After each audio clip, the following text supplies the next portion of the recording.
সবসময় হ্যাঁ এটাই ঠিক আছে জয় রাইতো মাইজলামি করে দে মাইজলামি করে দৌড়া গে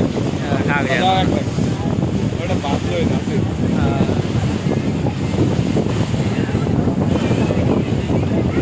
এসি বাস